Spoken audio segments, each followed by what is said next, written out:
من بعد اللي عملته منى زكي في فيلم اصحاب والاعز، وبقى واضح جدا هي عايزه ايه من المجتمع المصري. وهي السنه دي عامله مسلسل اسمه تحت الوصايه، طالعه فيه بدور ست محجبه، وطبعا اي واحده محجبه لازم يكون شكلها مش حلو. ما ينفعش تكون محجبة وجميلة وشيك في نفس الوقت، والمسلسل اسمه تحت الوصاية، ما هو طبعا لازم يكون تحت الوصاية. واحنا هنشوف القصة التقليدية بتاعة البنت المحجبة اللي مقهورة من كل اللي حواليها، واللي ما تعرفش تفتح برطمان صلصة لوحدها، واللي كل اللي حواليها بيتحكموا فيها وبيختاروا لها كل حاجة في حياتها، وكأن الحجاب مرتبط بضعف الشخصية. وطبعا اي واحدة محجبة في الدراما زي ما احنا متعودين بتكون لابسة الحجاب غصب عنها ومش بمزاجها، علشان في حد فرضه عليها، جوزها بقى، اخوها، ابوها. المهم ان في حد بيهددها انها لو قلعت الحجاب هيضربها ويقص لها شعرها، وما الى اخره من هذه التهديدات. وده اللي بيخلق حاله الكبت والغل من ناحيه اي واحده محجبه تجاه الغير محجبات، وبتفضل تهاجمها طول الوقت وهي من جواها هتموت وتعمل زيها. يعني ما ينفعش مثلا المحجبه دي تكون لابسه الحجاب عن اقتناع؟ ما ينفعش يعني تكون لابساه علشان هي حابه نفسها وحابه شكلها كده؟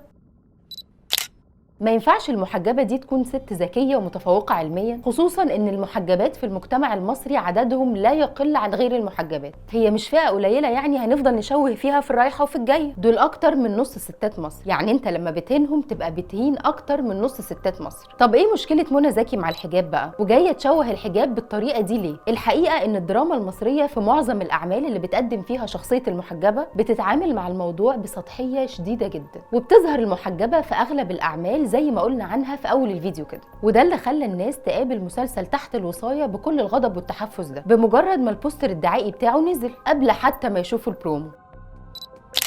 حالة غريبة من الهجوم على مسلسل لسه ما اتعرضش اصلا، وده بقى اللي بيسموه رجما بالغيب. والاكتر من كده ان في ناس كتير بدأت تتخيل احداث المسلسل وترسم سيناريوهات للي هتعمله منى زكي باعتبار انها قاصده تشوه الحجاب والمحجبات. وهو مسلسل تحت الوصاية اتعرض من ضمن مسلسلات النص التاني من شهر رمضان علشان يثبت لنا انه من احسن المسلسلات اللي اتعملت السنة دي. والدور اللي بتعمله منى زكي في المسلسل هو دور حنان، الارملة اللي بتربي ولادها لوحدها بعد ما جوزها بيموت، واللي بتتحمل علشانهم ضغوطات ومضايقات كتيرة من عمهم اللي هو اخو جوزها، فبتضطر في النهاية انها تاخد ولادها وتهرب وتروح تعيش في دمياط تحت اسم مستعار علشان ما حدش يقدر يتعرف عليها. وهناك بقى بتواجه رحلة المتاعب الحقيقية اللي اولها انها لازم تلاقي سكن تعيش فيه هي واولادها، مرورا بانها تدور على شغل يوفر لها دخل، لحد ما نوصل للمشكله الاكبر واللي كل الاحداث بتدور حواليها، وهي ان حنان بصفتها ام مش من حقها انها تحصل على ورث اولادها من ابوهم، لان الاطفال دول تحت السن القانوني، وبموت الاب بتنتقل الوصايه للجد او للعم اللي هي اصلا هربانه منه. فبتخوض حنان الام المكافحه اللي هربت بولادها حرب تانية مع المجتمع ومع القوانين اللي ما بتديلهاش حق الوصايه على اولادها. يعني من الاخر هو مسلسل بيناقش الظلم اللي بتتعرض له الستات والشقه والتعب اللي بيشوفوه، وكل دي حاجات ما اعتقدش ان حد ممكن يختلف عليها. وبالنسبه لشكلها المبهدل اللي اول ما شفتوه على البوستر قلتوا انها حرب على الحجاب وانتوا لازم تطلعوا المحجبه شكلها عامل كده،